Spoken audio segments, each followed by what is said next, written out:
Hey everyone, welcome back to the channel. I'm Colton, and in today's video, we're going to be comparing the Pentax 645D to the Pentax 645Z, and this is part of an ongoing video series. So in the past video, I compared these two cameras insofar as the physical bodies, so the overall design, ergonomics, button layout, similarities, differences, all that good stuff. So if you're interested in watching that, I'll link it in the description. I'll put a comment card here, and then I'll also maybe throw it at the end of the video as well. But in this video, we're going to be comparing image quality from the 645D to the 645Z, and specifically, what does an unedited RAW file look like out of these two cameras once you bring them into your photo editor. So I think that can give us a lot of insight into essentially what do we have to work with and what is our starting point in both of these two cameras. So that's going to be the video for today. To that point, we are going to try to make the shooting conditions as even as possible and remove as many variables as possible. So we're going to shoot in the studio a few shots, we'll shoot a few shots outdoors, and then we'll also do a portrait so you can kind of see some skin tones as well.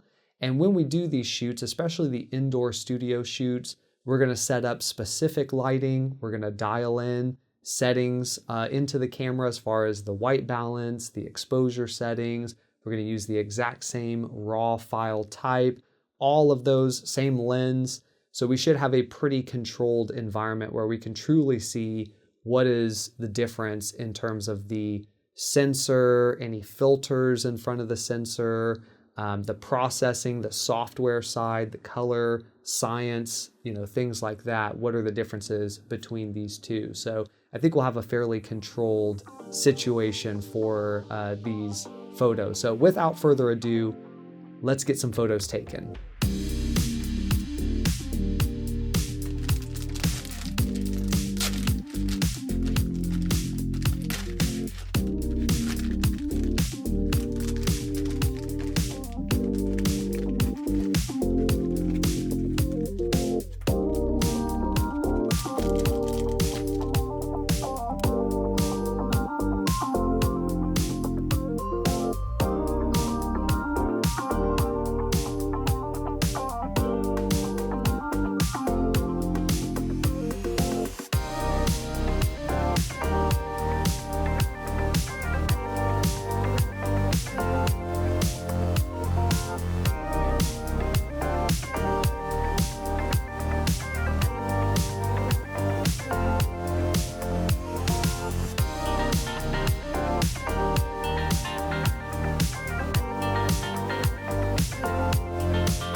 All right, so we've taken our photos and now we're gonna throw them into the computer side by side and take a look at what similarities or differences we might find in these files.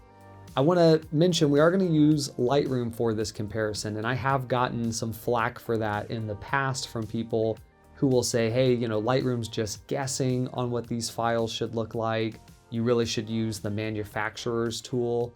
And I listened to that. I did go to Pentax's website, tried to download multiple download links so I could install Pentax's own in-house software.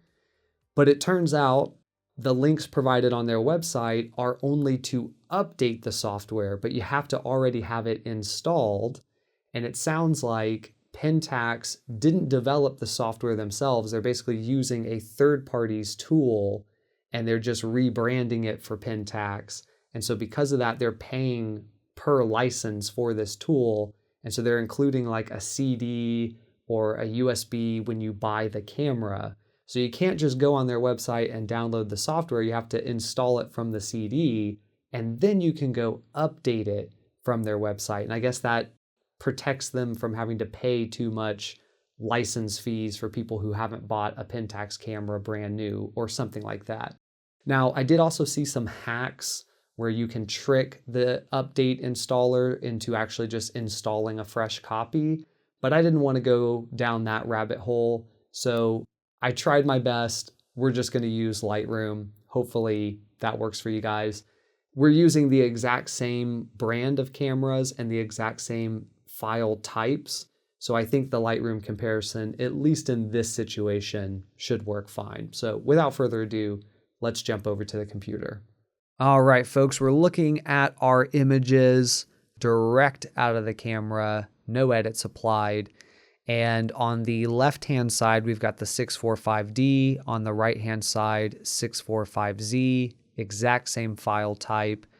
And we're going to look at a few studio shots, a self-portrait, and a few outdoor shots to get a good feel for how these images look on your starting point. So what we see here right now really is pretty reflective of how all of the rest of the images are going to look. On the left-hand side, the 645D definitely has a brighter appearance and a bit more contrast, a bit more punch to the colors and just to the image overall. And on the right-hand side with the 645Z, we have much more highlight control, but overall, a much flatter image, less contrast, less punch, exact same exposure, but it seems to be more flat. It almost looks like a log profile. And that's because I think what's happening here is we're maximizing dynamic range. That fits with the era that this camera is from, where dynamic range was really highly prioritized. But I think that's really the biggest difference is we have a little bit flatter versus less flat starting point. The only difference outside of that I really see is when we zoom in on these pieces of candy. Now, for the most part, the Z is going to have a little bit larger image because it does have 10 more megapixels. But yeah, we have much more of a magenta look on the Z and a kind of maybe more orange version of red on the 645D.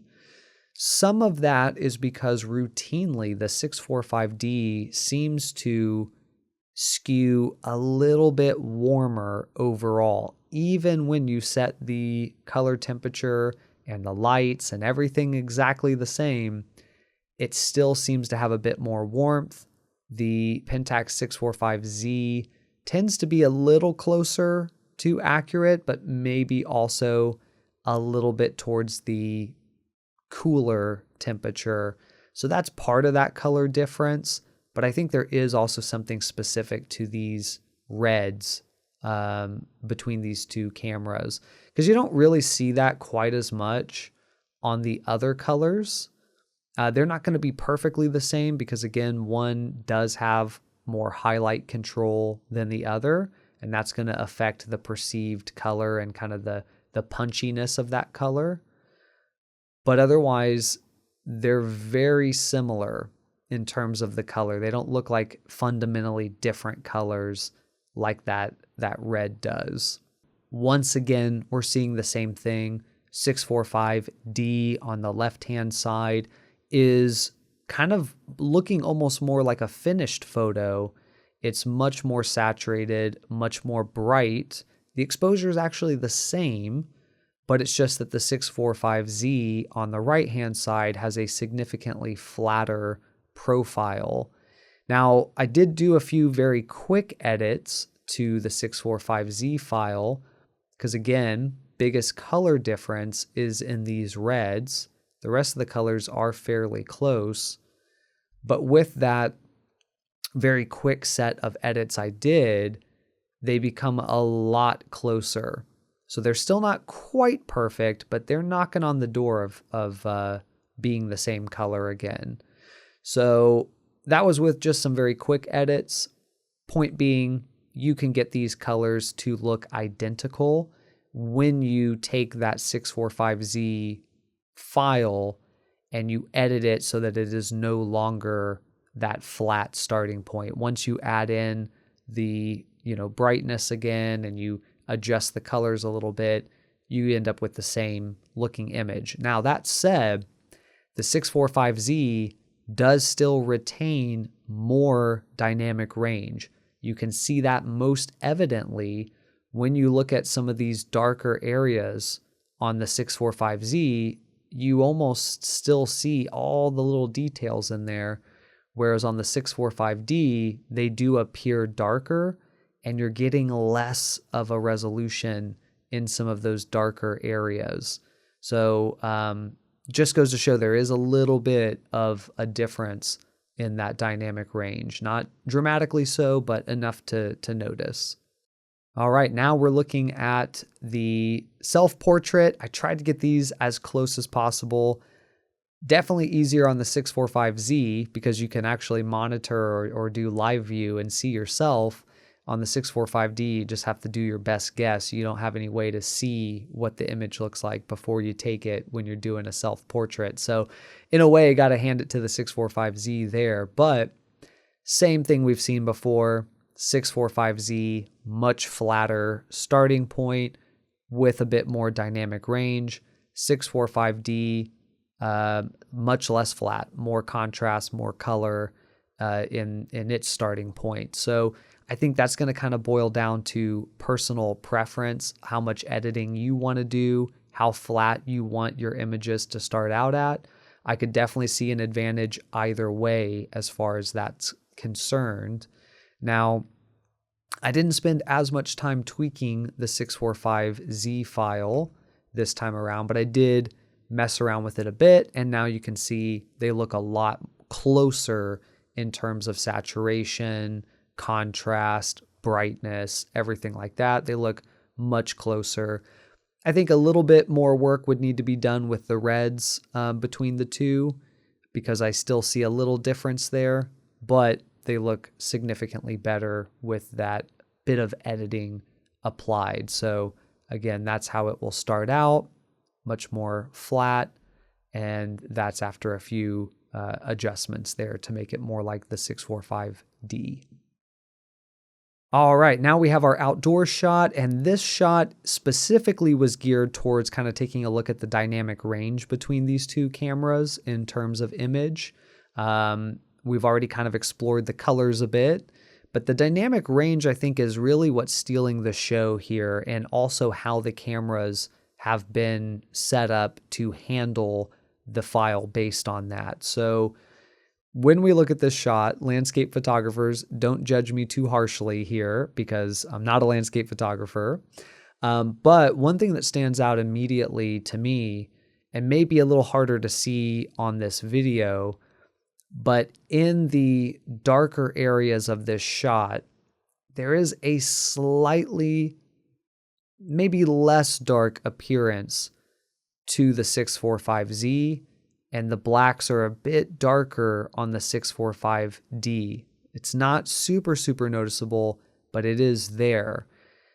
Now, when we look at the highlights here, I think this is where we're seeing more of a difference, where on the 645D, especially in this kind of corner, we're not necessarily blowing out the highlights, But we are getting closer to that. They're definitely bright, and I would argue they're a bit too bright. They would need to be pulled back a bit. And I believe we can on the 645D, but again, there's not a lot of highlight control here, whereas on the 645Z on the right-hand side, this is pretty perfectly exposed.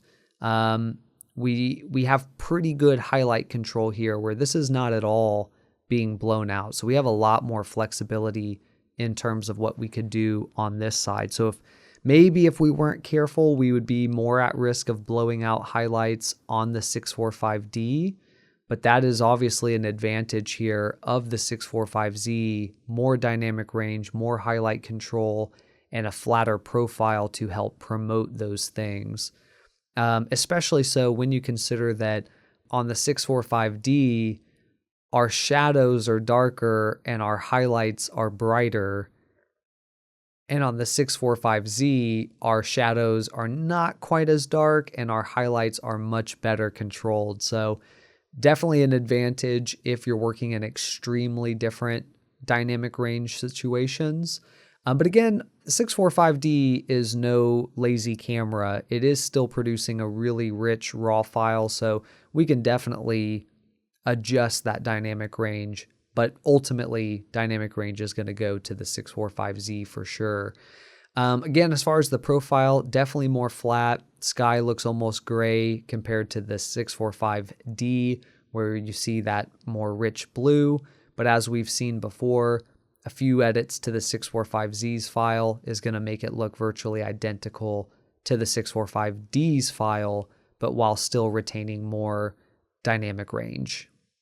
Now, I also did include some variety in terms of color temperature for these files, but I think really the same story is true on each one of these. So each time I adjusted the color temperature, it's really just the same story in terms of, how much of the highlights are being controlled, what the profile looks like, flat versus not so flat, etc.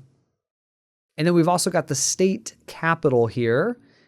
Same sort of situation. So I think we have a little bit more of a finished looking photo on the left-hand side and a much flatter, needs some adjustments done type of image on the right-hand side. But again, the benefit is we've got more flexibility and we can maybe have a bit more room in the file to make those adjustments. Whereas the 645D, it's a little bit more baked in to the file. So personal preference for sure. For me, I kind of do still tend to lean towards the 645D, but I can definitely see some benefits in the 645Z.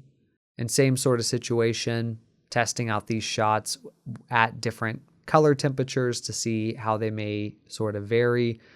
But again, we are getting more highlight control on the 645Z than we are on the D.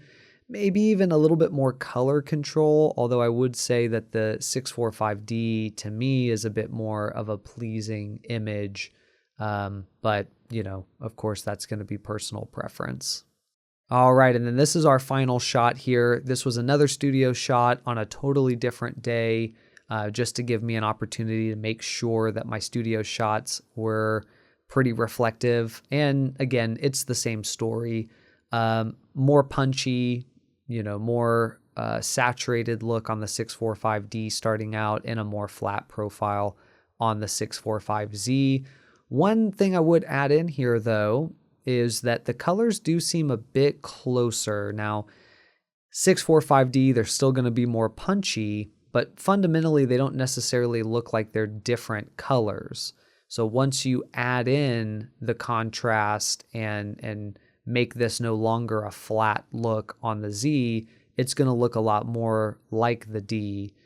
And fundamentally, while the colors are more saturated, they're not different colors. It's just a difference in terms of how saturated they are, which again is really there to promote dynamic range on the 645Z. Greens might be slightly different, but I think again that might just be highlight control between the two. Blues look great. not really seeing much difference in terms of the blues. The reds, I will still see more magenta on the Z, more orange on the D. So maybe the only call out here, aside from dynamic range and kind of flatness of profile in terms of difference, would just be to be on the lookout for making sure your reds look how they should look. I will say I prefer the way that the reds and just overall image is looking like on the D, but as we've looked, once you edit the Z, it looks identical. So yeah, that's what I'm seeing here. All right, so that is the comparison of the 645D and 645Z. Now, one little add-on here is that I did go look at the candy again, and specifically I looked at the red candy, and I have to say, I think maybe the 645Z actually is closer in terms of being accurate to what that color looks like to my human eye in real life. But that said, the 645D is not that far off, and I think I even kind of prefer the way the 645D looks, but that's personal preference. Now, that aside, in conclusion, what are the big takeaways here? You know, when you're looking at these files, I think on the 645D, you do get an image that looks a little bit more like it's already got some edits done to it. That might be beneficial if that's the direction you kind of want to go, but you'll have more brilliant highlights, you'll have more contrast, colors that pop a bit more, and so the image is already a bit more pleasing when you pull it in to edit. On the 645Z, you're getting a much flatter profile, and that is to promote a higher amount of dynamic range. So the highlights and shadows are much better controlled in the 645Z file, and that gives you a little bit more to work with, but at the same time, that does mean more editing has to happen because you're going to need to add in contrast, make the colors pop, play with the highlights a bit more, and so you will have to do more work on the 645Z, at least if you're headed in the direction edit-wise that I like to go in. But that said, again, that's a little bit of an advantage. You don't have to worry that you're going to blow out the highlights or that any data is going to be unrecoverable. With that in mind, both files offer a lot of rich data within the file. So it's not like one is going to be totally uneditable. Like, they both have a pretty strong dynamic range. It's just that the 645D is tailoring that file to promote even more dynamic range. So totally subjective, totally up to what you want. I think if I had to pick, if I was working in an environment where I needed more dynamic range, I'd have to go with the 645Z, but I often am not working in those types of environments. And what I have found is that the 645D offers enough dynamic range for what I like. And I like the way those raw files look on the 645D side. So for me, that would probably be still the direction I'd want to go. But I do see some significant benefits to using a 645Z, especially with highlight control and especially with improved dynamic range. So those are my big takeaways. I'd love to know what you guys think, good or bad. Let me know in the comments below. I always get some new insight that maybe I didn't have from things that you guys share with me as well. And I am considering doing a few more videos in this series, maybe kind of like a final thoughts between the two cameras, maybe even a dedicated video to tethering and what that looks like for both cameras. So if anything like that interests you or anything else that you might want to see with these cameras, let me know in the comments below. And I do want to give a shout out also to What Other Hobbies for lending me his 645Z. Super appreciate it. Again, same as last video, I'm going to link his info in the description. So if you guys want to check out his channel or throw him a thanks, I know I super appreciated him lending the camera and making this possible. But otherwise, guys, if you enjoyed this video, do give me a thumbs up. And if you want to see more content like this, or if you want to join me on my photographic journey, hit the subscribe button, ring the bell, and that's going to keep you in the know for when the next video drops. But for now, I'm Colton. I'll see you in the next one.